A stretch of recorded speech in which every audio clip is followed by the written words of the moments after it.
तो आपने देखा होगा कि बहुत सारे लोग दूसरों को फिक्स करने की कोशिश करते हैं और वो बस जान लगा देते हैं अपनी पूरी कि फिक्स हो जाए प्लीज़ प्लीज़ भगवान हो जाए फिक्स, और उसको भी उसकी भी ज़िंदगी जहनुम बना देते हैं। और बाद में देखते हैं कि यार कुछ नहीं हो रहा है, और बाद में ये होता है कि इतनी सोरनेस क्रिएट हो जाती है उनके रिलेशनशिप में कि वो आपस में बात करना बंद कर देते हैं। या फिर बात होगी तो हमेशा कॉन्फ्लिक्ट होगा, आप एक दूसरे को बस अब्यूज़ ही करेंगे आपकी, तू ऐसा नहीं कर रही है, तू ऐसा नहीं कर रहा है, और या फिर आप बात ही करना बंद कर देंगे। तो उससे क्या होगा, उससे क्या होगा, आपका दिमाग खराब होगा और कुछ नहीं होगा। So yeah so people always change when they want to change, and if you are thinking कि अगर आप फोर्स लगाएंगे और वो चेंज होंगे तो we are very wrong on that point. So I want to tell you people that who is person like this who try to fix their friends, their family members, तो you're on a wrong path. और कभी भी इंसान fix नहीं होगा जब तक वो तैयार नहीं होगा कि उसको फिक्स होना है। और ये कब तैयार होगा, जब उसके अपने एक्सपीरियंस होंगे, जब उसको लगेगा कि हाँ भाई अब तो नहीं हो रहा, अब तो वही होगा ही नहीं सर्वाइव इस तरह से, तभी चेंज होता है इंसान। अगर आप उसको ऑलरेडी उसका लाइफ पाथ डिसाइड कर रहे हो, आप सोच रहे हो कि आपके बोलने से वो होगा, तो नहीं, लाइफ ऐसे नहीं चलती है। लाइफ ना बहुत ही एक सुंदर पहेली है, वो अपने हिसाब से चलेगी। So yeah guys, welcome back to my channel, this is Pooja and I am from mountains. और रिसेंटली मैंने एक लेट देम थ्योरी के बारे में सुना है, और उसके जिस जिस इंसान ने वो बुक पढ़ी है, तो मैंने उनका एक वीडियो देखा था अभी कुछ दिन पहले। तो वो बोलती है कि she was struggling with some near dear one, like that person is not behaving according to her. So she went to a therapist कि भाई क्यों, भाई हाउ कैन आई मतलब डील विद दिस पर्सन। अभी मतलब ये बहुत ही फैमिली का नियर डियर है, और ये ऐसे बिहेव कर रहा है, इसकी उम्र इतनी है। तो उसकी थेरेपिस्ट बोलती है, मतलब उनकी थेरेपिस्ट बोलती है कि जो इमोशनल मेच्योरिटी है वो हम सबसे एक्सपेक्ट नहीं कर सकते। ये एक स्किल है, और ये तभी डेवलप होती है जब हम उस पर काम करते हैं। अदरवाइज सभी जो अडल्ट हैं ना, वो 8 साल के बच्चे ही हैं एक बड़ी सी बॉडी में, अनलेस और until they will not work on their emotional maturity. और सबसे बड़ी गलती हम ये होती है कि हम हमेशा इमोशनल मेच्योरिटी को एज के साथ कंपेयर करते हैं, और उस वजह से बहुत सारे कॉन्फ्लिक्ट होते हैं। और इंडियन हाउस होल्ड में बहुत सारी चीज़ें हम आजकल भी देख रहे हैं कि जैसे शादी हो जाती है लोग लड़कियों की, तो वो नए घर में जाती है, तो वहाँ ससुराल में लोग सोचते हैं कि ये इनको इस तरह से बिहेव करना चाहिए, और लड़की सोचती है कि इनको इस तरह से बिहेव करना चाहिए। तो वहाँ क्या कमी रहती है लोगों के बीच में कि emotionally if they will understand emotion of each other and become mature and understand कि भाई उनको क्या चाहिए, और वो लड़की भी समझे कि उनको क्या चाहिए, तो कितना अच्छा होगा। और but they always try to fix each other कि भाई इनको ऐसा करना चाहिए, इनको ऐसा करना चाहिए, इनको ऐसा करना चाहिए, और उससे क्या होता है, कॉन्फ्लिक्ट अराइज होता है।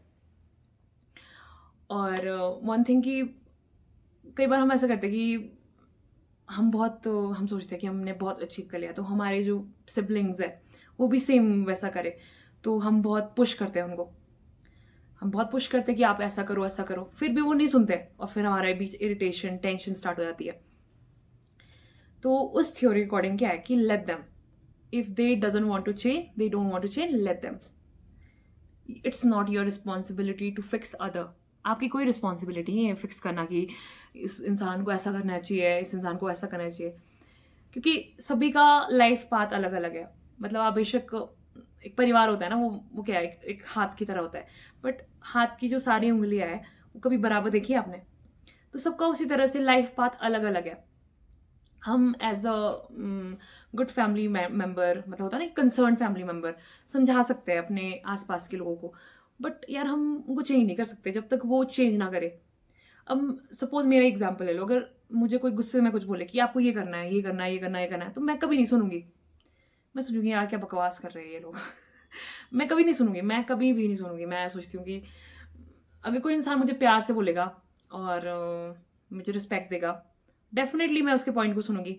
अब वो मेरी मर्जी है कि मैं if I want to pursue that point और नॉट। तो उसी तरह से हर एक इंसान होता है। अब उसकी इमोशनल मेच्योरिटी जितनी भी हो, जिस उसका लेवल, मेंटल लेवल कुछ भी हो, और सोसाइटी में जो भी लेवल हो उसका, पर सब इंसान इसी तरह सोचते हैं। सब चाहते हैं कि उनको प्यार से बोला जाए, प्यार से ट्रीट करा जाए और प्यार से समझाया जाए। पर कई बार ये होता है कि बहुत सारे लोग, बहुत सारे ढीठ भी होता है कि उनको बार बार बोलते रहो आप, बस डम करते रहो, बट वो सुनेंगे नहीं बिल्कुल भी। तो उस केस में क्या करना, उस केस में आपको ये सोचना है कि आपको एक बाउंड्री सेट करनी है कि कितना आपने बोलना है। अच्छा, अगर आपके रिलेशनशिप खराब हो रहे हैं तो क्या फायदा उस ग्रोथ का कि जिसमें आप लोगों के बीच में टेंशन आ रही है? क्या फायदा बताओ? कोई फायदा है? हाँ, अगर ऐसा हो रहा है कि कोई फायदा हो रहा है एक तो अपनी सारी एनर्जी उस इंसान पे लगा रहे हो। सेकेंडली, आपका रिलेशनशिप खराब हो रहा है उस इंसान के साथ, जो एक प्यार का रिश्ता था आपका आपस में, वो खराब हो रहा है। तो क्या फायदा उस ग्रोथ का? और थर्ड, वो सुन भी नहीं रहा है और आपके जो विचार है, जो कंसर्न है, वो बेफालतू में वेस्ट हो रहा है। तो क्यों करना है सब? तो मैंने जो ऑब्जर्व किया था, मुझे ऐसा लगता है कि जो इंसान जैसा है ना उसको करने दो।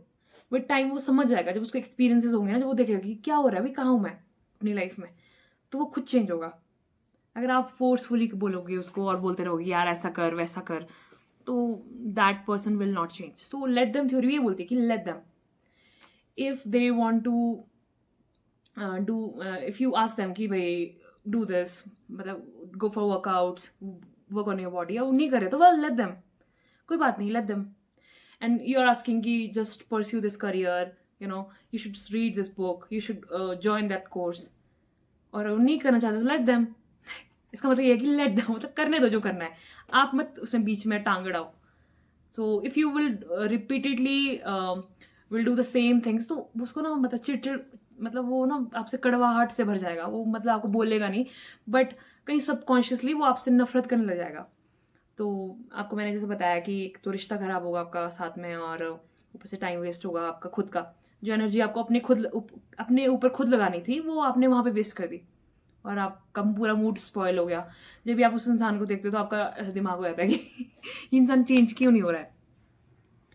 भाई, जब इंसान तभी चेंज होता है जब उनको चेंज होना होता है। मैं खुद बताती हूँ कि जब मुझे खुद चेंज होना था और जब मुझे खुद चेंज होना होगा तो मैं तभी चेंज होंगी। ऐसा नहीं कि मुझे कोई फोर्स करेगा, पूछा है ये कर ये कर ये कर, तेरे को ना ये करना चाहिए। नो, मैं कभी भी ऐसा नहीं करती हूँ। तो आई थिंक सब इंसान इस तरह से ही सोचते हैं, और सबकी कुछ सेल्फ इस्टीम होती है। बेशक वो ज़िंदगी में कुछ कर रहे हैं ना कर रहे हैं, बट कुछ होता है इंसान का कि यार मुझे जब करना होगा तो मैं तब करूँगी और करूँगा। सो लेट देम थ्योरी ये बोलती है, इस तरह से आप मतलब डिफ़िकल्ट लोगों के साथ रह सकते हो और अपनी लाइफ को अच्छा कर सकते हो और अपनी फैमिली डायनामिक को बढ़िया बना सकते हो। तो जैसे कई बार ये होता है कि हमारे पेरेंट्स, कई बार उनको गुस्सा आता है बहुत ज़्यादा, जैसे मेरे पापा है तो उनको थोड़ा गुस्सा आता है। तो पहले तो मैं बहुत चिढ़ती थी कि पापा गुस्सा क्यों करते छोटी छोटी बात पे। Otherwise he is very good person, he is very very kind, और जब भी मैं मुश्किलों में पड़ी तो सबसे पहले उन्होंने मुझे बचाया, सबसे पहले। बट स्टिल कभी कभी उनको गुस्सा आ जाता है, ठीक है। तो मैं उनसे ज़्यादा बात नहीं करती थी पहले, तो मैं सोचती थी कि पापा तो गुस्सा ही करेंगे मुझे। फिर आई अंडरस्टूड कि भाई पापा ऐसे ही है तो उनको ऐसे ही एक्सेप्ट करो। तो I started accepting him the way he is, और हमारा रिलेशनशिप काफ़ी इम्प्रूव हुआ है उसके बाद। तो उसी तरह से ना, अगर कोई इंसान आपकी ज़िंदगी में ऐसा है तो क्या करना है आपको, जैसे है ना वैसे ही रहने दो उनको, और उनको ऐसे ही एक्सेप्ट करो और ऐसे ही प्यार करो उनको, और वैसे ही उनको रिस्पेक्ट करो जैसे है वो। कोई चेंज करने की जरूरत नहीं, कोई मॉडिफिकेशन करने की जरूरत नहीं है। पता आपको कितना कम टाइम होता है हमारे को अपने पेरेंट्स के साथ। बाद में मतलब मैंने काफ़ी लोगों को देखा जिनके पेरेंट्स नहीं है, वो सोचते हैं कि काश वो दिखने बैठे हुए होते ना तो वो काफ़ी होता हमारे लिए। तो अगर आपके पेरेंट्स आपको बोलते हैं, डांटते हैं, इसका मतलब ये नहीं कि आपको उनके लिए मतलब अपने अंदर खुंदस क्रिएट करनी है कि भाई क्यों बोल रहे हैं, मैं तो इतनी बड़ी हो गई हूँ, मैं इतना बड़ा हो गया हूँ, अब I am adult and I make my own money, why they are interfering. No यार, वो कितने कम समय के लिए हमारे साथ है, you never know, and we should accept as they are. तो अब ऐसे अगर एक्सेप्ट करोगे अपने पेरेंट्स को, और और कुछ एक्सपेक्ट नहीं करोगे कि हाँ भाई पापा को ऐसे मुझसे बिहेव करना चाहिए, मम्मी को ऐसे करना चाहिए, बस अपना एक धर्म है ना, मतलब जो अपना एक कर्तव्य है, यू विल डू दैट, तो लाइफ विल बी ब्यूटिफुल। क्योंकि मैंने खुद किया हुआ है ये, and you will see a drastic change in your relationship with your parents. And and if you, ऐसा होता है ना कि जैसे किसी ने कुछ बोल दिया आपको, ठीक है, आपके घर पे किसी ने कुछ बोल दिया और आपको क्या गुस्सा, ठीक है, कि क्योंकि उन्होंने आपके हिसाब से नहीं बोला, ठीक है, आपके हिसाब से नहीं बोला उन्होंने, तो आपको आ गया बहुत गुस्सा। तो आपको गुस्सा नहीं, रिएक्ट नहीं करना उस पर, ठीक है।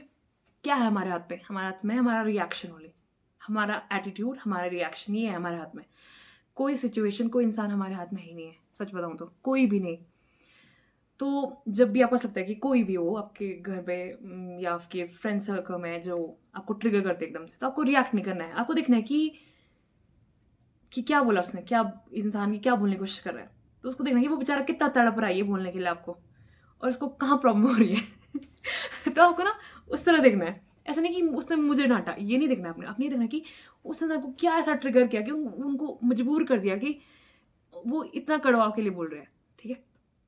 तो बस आपने उस दूर से उसको वॉच करना है। मतलब वो ऐसा नहीं सोचना कि पूजा को बोला है, ऐसा बिल्कुल नहीं सोचना कि ऐसे जैसे मुझे मेरे पापा ने कुछ बोल दिया तो ऐसा नहीं सोचना। मैं कभी ऐसा नहीं सोचती कि मेरे को बोला है, मैं सोचती कि पापा को क्या प्रॉब्लम हुई होगी कि जो इस तरह से बोल रहे हैं। और मैं ना दूर से ऐसे देख के उस इमोशन से एक डिस्टेंस बना लेती हूँ। वो कुछ भी बोल रहे, मैं उनसे मतलब उस बात से डिस्टेंस बना देती हूँ और मैं उसको देखती हूँ बस बाहर से। और मैं ये नहीं सोचती कि वो मुझे बोला गया है, मैं सोचती हूँ कि ऐसा क्या हो गया पापा के साथ कि उनको मेरे लिए इस तरह से रिएक्शन देना पड़ा। और कई बार मुझे हंसी भी आ जाती है मन में। सच में, टू बी ऑनेस्ट।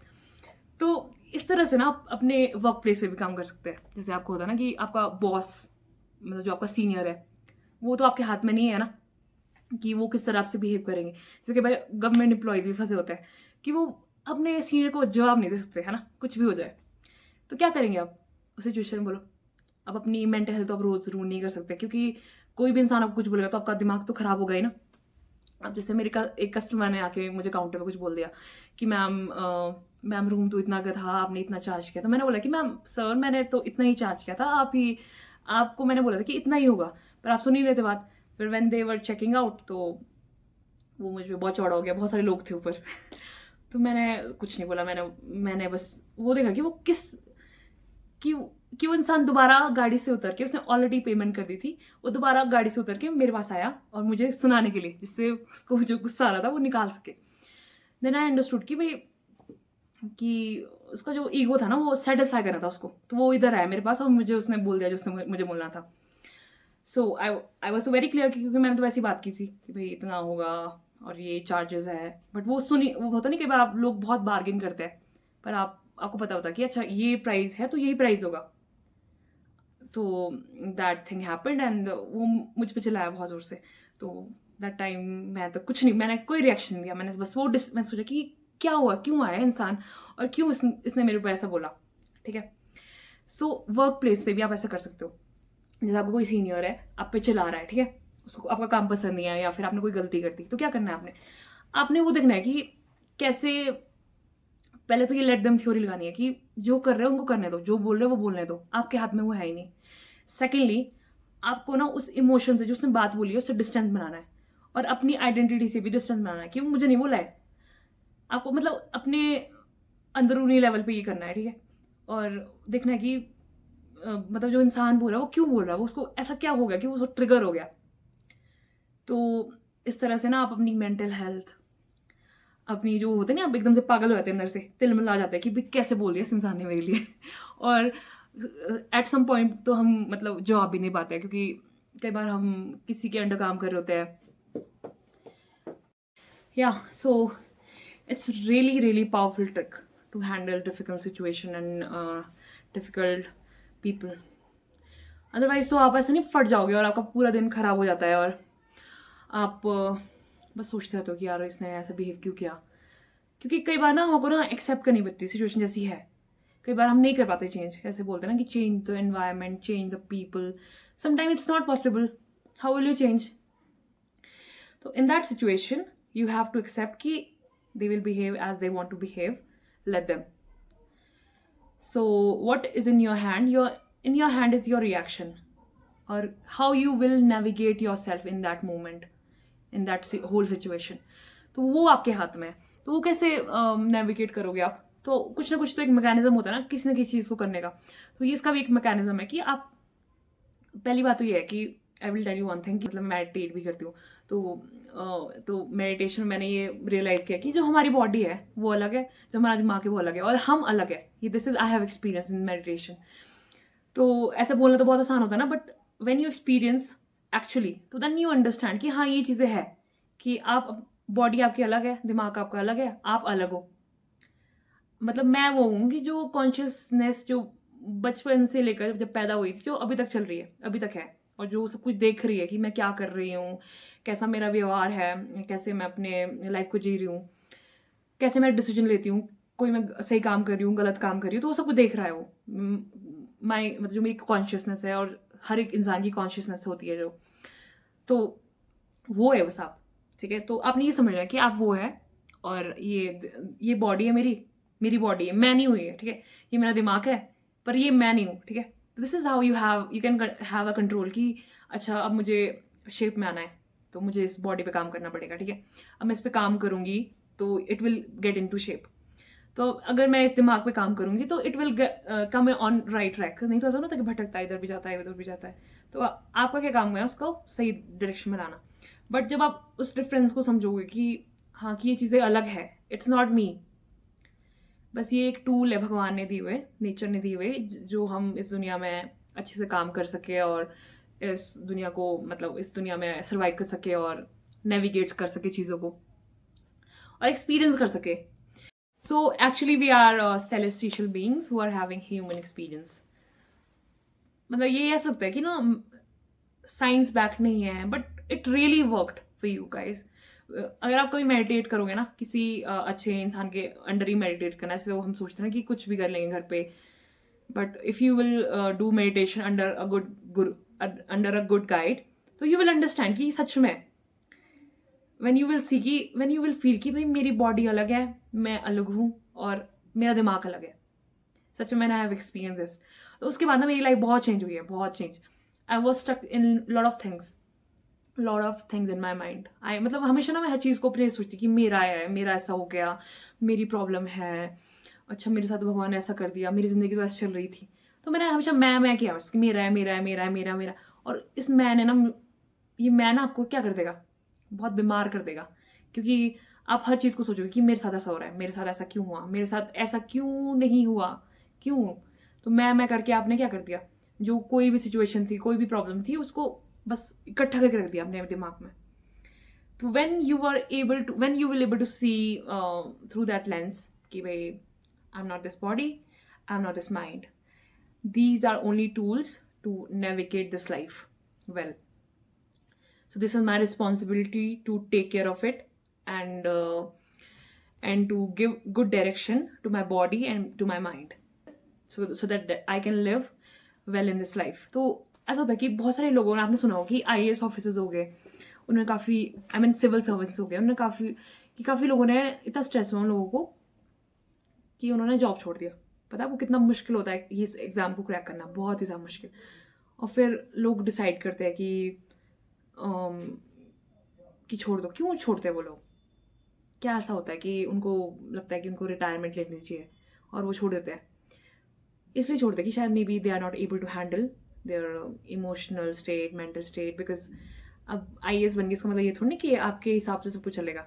जितनी बड़ी शक्ति आपको मिलती है, जितनी आपको पावर मिलती है, उतनी ज़्यादा रिस्पॉन्सिबिलिटी आती है, उतनी ज़्यादा आपको अकाउंटेबिलिटी देनी पड़ती है लोगों को, उतने ज़्यादा लोग आपके आसपास आ जाते हैं, और आपको they want to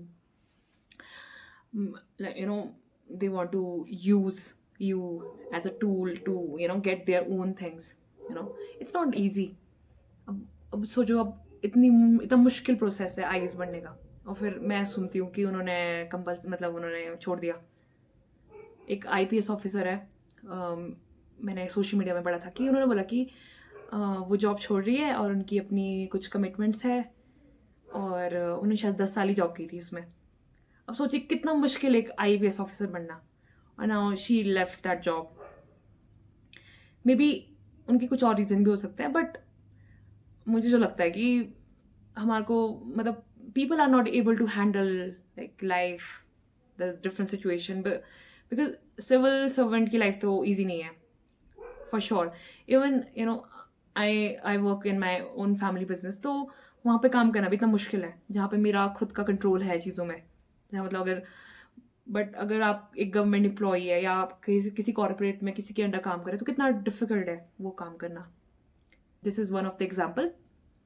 Let's not go into so deep into that. So yeah, this is how you can navigate difficult situation by letting people what they want to do in their life. It's not your responsibility to fix everything, okay? And yeah, if you're in a job, then it's your responsibility to fix problems in your job, but not the people.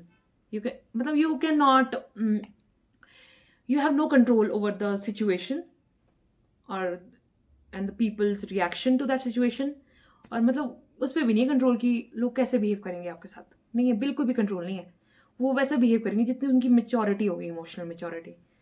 अब आप सोचोगे कि इतना इतना बड़ा इंसान है और इसकी उम्र इतनी ज़्यादा है, और मैंने मोस्टली लोगों को देखा कि वो पागल होते हैं. इतनी बदतमीजी से बात करते हैं ना. अब देख, मैंने मतलब काफ़ी लोगों को देखा जिनके पास बहुत पैसा है और काफ़ी हाई पोजीशन पे है, तो वो जब बात करते हैं ना अपने से नीचे वाले एम्प्लॉय के साथ या फिर वर्कर के साथ, तो इतनी बदतमीजी से बात करते हैं. तो मैं सोचती हूँ कि क्या फ़ायदा इतना बड़ा होने का कि आपको तमीज़ भी नहीं है बात करने की, एथिक्स भी नहीं है बात करने की. किस तरह से किसी इंसान के साथ बात कर रहे हो आप. कोई वो नॉन लिविंग थिंग तो नहीं है कि कुछ भी बोलो उसको फ़र्क नहीं पड़ेगा. यार फ़र्क पड़ता है, सबको फ़र्क पड़ता है. और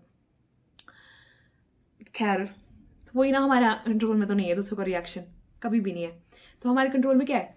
हमारे कंट्रोल में है हमारा रिएक्शन, हम किस तरह से दिमाग में लेते हैं चीज़ों को, ठीक है. और अगर आप दिमाग में लेने लगे चीज़ें, छोटी छोटी चीज़ें, और आप उसको बड़ा बनाने लगे कि अच्छा उसने मेरे साथ ऐसा कर दिया, उसने वैसा कर दिया, तब तो आपका पूरा जीवन उसमें बीत जाएगा. तो let's not focus your energy like this, do not pour outside, just put inside, pour everything inside you, like try to put everything you have in your own world, ठीक है. तो ऐसे बोलते कि first of all you have to fill your cup, then try to fill others cup. अब पहले आपने कुछ काम किया नहीं खुद पे, है ना, और तो सारी बात ना घुमा फिरा के खुद पे आती है. क्या कर सकते हैं हम एक इंसान की तरह? हम कर सकते हैं, हमारा धर्म है, हमारा क्या कार्य है, हमारा कार्य है खुद पे काम करना, खुद के ट्रिगर्स पे काम करना. इसीलिए शायद से हम इस दुनिया में हैं. अभी बचपन से लेके सोचा होगा, देखा होगा आपने कि कितने हम इवॉल्व हुए होते हैं ना, कितनी सारी जीत हमने हासिल कर ली होती है.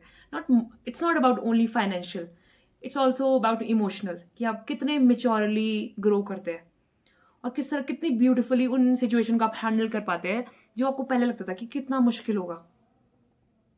Can you see that? तो ये कब हुआ है? जब आपने उस पर काम किया कॉन्स्टेंटली, बार बार उस सिचुएशन को झेला है और बार बार उस पर एनालिसिस किया है, बार बार आप गिरे उन चीज़ों पे, और बार बार आप बार बार हारे हो उसमें, बार बार आपको फेलियर्स हुए, फिर आपने स्टार्ट किया, फिर आपने वो गलतियाँ की है, फिर आप उन गलतियों से सीखे हो. तो देखा हो आपने कि एक एज अ ह्यूमन बीइंग कितने इवॉल्व हुए हैं आप, है ना, कि जिस उम्र में भी है आप अभी. अगर सपोज आप ऐसी उम्र पे है कि आपने मतलब उतना काम नहीं किया है, तो it's never too late guys. अगर आपकी एज ना 80 साल भी है ना, तो मैं बोलती हूँ कि आपका मौका है इवॉल्व होने का. It's never too late. और हम सोचते हैं कि यार अब तो मैं 25 की हो गई हूँ, मैं 30 की हो गई हूँ, 40 की हो गई हूँ, अब तो मैं नानी बनने वाली हूँ, अब तो मुझे क्या ज़रूरत है, अब तो उनको सीखने की ज़रूरत है. तो अगर कोई इंसान मुझे सुन रहा है और सोच रहा है कि वो इतनी उम्र का है और उसको नहीं चेंज होने की ज़रूरत है, उसने तो कर लिया अपने जीवन में अकम्प्लिश, तो मुझे लगता है कि ये गलत सोच है और इस सोच को बदलने की ज़रूरत है. और इससे मुझे लगता है कि अगर आप अगर इस तरह के इंसान है तो आप इस तरह के बदलाव लाते हैं अपने अंदर, तो बहुत सारी चीज़ें ना आपकी बहुत अच्छी हो जाएगी, बहुत ही अच्छी. और बाद में आप मेरे बारे में सोचेंगे कि पूजा ने बोला था ये. तो जैसे लोग हैं ना उनको ऐसे ही एक्सेप्ट करो. अब आप सोच रहे हो कि ऐसा होता, काश ये ऐसा होता. नहीं, ऐसा नहीं होगा यार. सबका अपना अपना सिस्टम है सोचने का और समझने का, चीज़ें और करने का भी. और आप सोच रहे हो कि आपके हिसाब से चलेगा. नहीं, you are very wrong guys. if you're thinking this way, you're just ruining your mental health. और आपको पता नहीं कि मेंटल हेल्थ रून करने से ना पता नहीं कितनी कितनी बीमारियां हो रही लोगों को. आपने देखा होगा कि बहुत वर्कआउट कर रहे हैं, बहुत क्लीन डाइट खा रहे हैं, आराम से 8 घंटे की नींद ले रहे हैं, बट फिर भी कोई ना कोई बीमारियां लग रही है. क्यों लग रही है बीमारियां? क्यों लोग बीमारियों से तड़प रहे हैं? उनके पास तो सारा मेडिकल फैसिलिटीज़ है, सब कुछ सारी नॉलेज है उनके पास, और सारा अच्छे से रूटीन फॉलो कर रहे हैं। क्यों हो रहा है ऐसे? इसलिए हो रहा है ना कि दिमाग में पता नहीं क्या क्या चल रहा है। दिमाग में पता नहीं किस किस किस तरह का कचरा आप ना बार बार ऐसे घुमाते रहते हो, इसको शांत नहीं रखते हो। सोचो ना, क्यों? Why you do this? क्यों करते हो आप ऐसा? बताओ मेरे को, बता, कमेंट करके बताना पड़ेगा आपको कि क्यों करते हो आप ऐसा। क्यों करते हो? अपने आप को क्यों तड़पाते हो इस तरह से? क्यों? कई औरतें अपने पतियों को चेंज करने लगी हुई है, कई कई बहनें अपने भाइयों को चेंज करने लगी हुई है, कई बहनें अपनी बहनों को चेंज करने लगी है, कई दोस्त अपने दोस्तों को चेंज करने लगे हुए हैं, बहुत कोशिश में लगे, पर वो चेंज नहीं होंगे ना जब तक। कब चेंज होंगे? जब उनको लगेगा कि उनको चेंज होना है। आपके बोलने पे नहीं होंगे। आप क्या कर सकते हो अभी?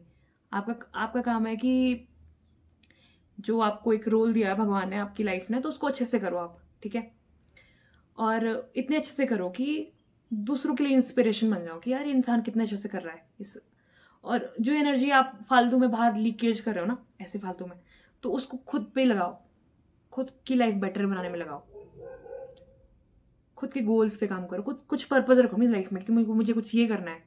सपोज एक घर पे औरत है, हाउस वाइफ है, अब सपोज वो बोलेगी कि मैं तो कहीं जा नहीं पाती हूँ, मैं क्या करूँ? या फिर भी घर को आप ना स्वर्ग बना सकती है। छोटी छोटी चीज़ें है बस, और कुछ नहीं है, छोटी छोटी चीज़ें। अगर सोचिए आप खुद अच्छे से रहेगी और अपना मेंटल हेल्थ सही रखेगी, है ना, और अपना ध्यान रखेगी, तो घर स्वर्ग नहीं होगा? बताओ। आपकी हेल्थ का कोई इशू नहीं होगा आपको कभी, जब तक आप इस दुनिया में है, तो स्वर्ग नहीं आपके लिए वो चीज़। और आपने पूरी जान लगा दी दूसरों को चेंज करने में, और बाद में क्या हुआ कि आपकी खुद की हालत खराब होगी। फिर क्या फ़ायदा उस चीज़ का? बोलिए, कोई फ़ायदा है उस चीज़ का? तो जो रोल दिया है ना आपको और जो रोल आपने चुने हैं एज अ ह्यूमन बीइंग, ऐसा नहीं कि आपने ज़बरदस्ती किसी ने किसी की शादी करवा दी। आई थिंक इस टाइम पे तो ऐसा नहीं होता है। शायद मे भी किसी पार्ट पे होता हो, किसी पार्ट ऑफ इंडिया या फिर पार्ट ऑफ द वर्ल्ड होता होगा, पर most of the people right now have a choice. तो अगर आपने शादी की है तो आपने, आपकी मर्जी हुई है ना, पर ये है कि जो आपने सोचा है तो ऐसा नहीं होगा कि हमेशा आपके हिसाब से ही होगा। ऐसा नहीं होता। इस तरह से तो हम बचपन से बड़े हुए हैं, तो हमेशा हमारे हिसाब से तो चीज़ें नहीं हुई हैं। हुई है क्या? कुछ ना कुछ तो ऑल्ट्रेशन आई है ना, क्योंकि उसमें बहुत सारे लोग भी इन्वॉल्व होते हैं। ऐसा नहीं कि हम ही एक मेन कैरेक्टर है, और लोग भी होते हैं, उनकी अपनी एक इच्छाएं होती है, उनकी अपनी एक जीवन की डायरेक्शन होती है। तो इसी को जीने तो आए हम यहाँ पे, इसलिए तो नहीं कि ये सब कुछ परफेक्ट हो। परफेक्ट आपको बनाना है। कैसे? जब आप खुद उन चीज़ों पे काम करोगे, छोटी छोटी चीज़ों पे। मतलब जस्ट ट्राई टू नोटिस कि कहाँ पे दिक्कत आ रही है, क्या मैं नहीं कर रही हूँ। अब हमेशा दूसरों को ब्लेम करना, गॉसिप करना, गांव में तो बहुत ज़्यादा गॉसिप होता है गाइस। मैं तो हमेशा दूसरों की बुराई सुनती हूँ। जब मैं गांव में जाती हूँ ना, तो वहाँ बहुत सारे लोग बैठे होंगे ना, तो वो दूसरों की बुराई कर रहे होंगे, उसने ऐसा कर दिया, उसने वैसा कर दिया। वो अपने जीवन का देखेगी कि वो खुद क्या कर रहे हैं, ठीक है? और किसी के जीवन में अगर डिफिकल्टी भी है ना, अगर वो कुछ गलत भी कर रहा है, तो आपको क्या पता कि उसके जीवन में क्या हो रहा है, वो किस सिचुएशन में वो इंसान ऐसा कर रहा है। मे बी आप उस सिचुएशन में होते तो आप पता नहीं क्या करते। हाँ, कई बार आप किसी के कैरेक्टर को मॉक करते हो ना, किसी औरत के, आपको क्या पता उसके जीवन में क्या हो रहा है? आपको पता है? कोई आइडिया है? सो लेट देम यार, let them live their lives and just focus your energy on your self rather than focusing on other people। कुछ नहीं मिलेगा वो करके, बस अपना दिमाग खराब करेंगे, और अपनी जो मेंटल थॉट क्वालिटी है ना, उसको डिग्रेड करेंगे, आप खराब करेंगे, और कुछ नहीं होगा। बट ये सच में, अगर मतलब मैं, क्या पता, मेरी मैं अपनी कैपेसिटी से ज़्यादा बोल रही हूँ, बट छोटी छोटी बातें हैं ये जो आपकी लाइफ को बहुत सुंदर बना सकती है। सब कुछ इस दिमाग का खेल है, सब दिमाग का खेल है। अगर यहाँ सब कुछ सही है ना, तो सब कुछ बाहर सही है, बहुत सुंदर है, बहुत ही ज़्यादा सुंदर। इसी तरह मैंने अपनी मेंटल हेल्थ को, मतलब ये चीज़ें है ना, ये मैंने खुद की है। ऐसा नहीं कि मैं कहीं से चेप के लाई हूँ, ये बस एकदम, तो मैंने एक वो बता दिया ना कि आपको एक थ्योरी मिली कि हाँ भी ऐसे करो, पर मैंने सही में जी भी है, सही में जी है मैंने इस थ्योरी, और अपनी मैंने हेल्थ ड्रास्टिकली इंप्रूव की है। अगर आप 5 साल पहले की पूजा देखो ना, तो उसकी हालत इतनी ख़राब थी ना, कोविड से पहले, कोविड से इतनी हालत ख़राब थी ना, आई कांट टेल यू। तो मैं भी इस तरह से ना उलझी हुई थी अपने दिमाग में, और मुझे पता नहीं था कि मैं बीमार हूँ दिमागी तौर से, और बीमारी होती है ये। क्या लगता है आपको कि आप किसी की बुराइयां कर रहे हो, किसी के बारे में गलत सोच रहे हो, बस दूसरों को ब्लेम कर रहे हो? बीमारी है ये कुछ ऐसा नहीं कि आप बहुत एनालिटिकल पर्सन हो। ये बीमारी है, उसको फिक्स करना बहुत जरूरी है। तो कितने लोग इस बीमारी से पीड़ित हैं, उनको पता भी नहीं है। तो अगर आपको ऐसे इंसान लगता है ना, उनको शेयर करो ये वीडियो और ये क्लिप स्पेशली जो मैंने बोला है। तो कई बार ये होता है कि आपको पता नहीं होता इस बारे में। तो जब मुझे पता चला इस बारे में कि मुझे इस तरह की दिक्कत है, तो मुझे मेरे थेरेपिस्ट ने बताया कि इस तरह से करो आप। मतलब सबसे पहला तो यही था कि अपनी बॉडी को, अपने दिमाग को मतलब अलग तरह से सोचो। तो जब मैंने एक्सपीरियंस किया सच में, तो मुझे लगा कि हाँ, दिस इज सच में ऐसा है। तो उसके बाद काफ़ी मेरी लाइफ चेंज हो गया धीरे धीरे धीरे करके। ऐसा नहीं होगा कि ओवरनाइट एक दिन में सब कुछ चेंज हो जाएगा, नहीं। मतलब छोटे छोटे स्टेप है आपके, हर दिन के आपके छोटे छोटे डिसीजन है, छोटी छोटी बातों के, जो छोटी है पर बाद में बहुत बड़ी हो जाएगी। जैसे बोलते हैं कंपाउंड हो जाता है बाद में विद टाइम। तो उस तरह से आपकी लाइफ के डिसीजन, राइट और रॉन्ग, वो कंपाउंड होते हैं ओवर द टाइम। तो yeah with this I want to end this video, और आई होप आप मेरी बात को समझने की कोशिश करेंगे। मैं भी नई यूट्यूबर हूँ, मुझे भी बोलना नहीं आता उतनी अच्छे से। होता नहीं कि आपको बहुत कुछ आता है पर आप आर्टिकुलेट नहीं कर पाते अपने थॉट्स को, और वो गैप रह जाता है कि आपका मतलब कम्युनिकेशन का विद योर ऑडियंस। तो I am trying to fix that, and hopefully with time I will get improved. अब देखते हैं कि 1 साल बाद कैसी होंगी मैं। तो अभी तो for 1 year regularly I will make videos, और I hope I will get improved with time. And with this, जो भी अभी तक रुका हुआ है यहाँ पे, I am so thankful guys, I am very very grateful for your presence. So thank you for watching. I'll see you in the next video. Thank you.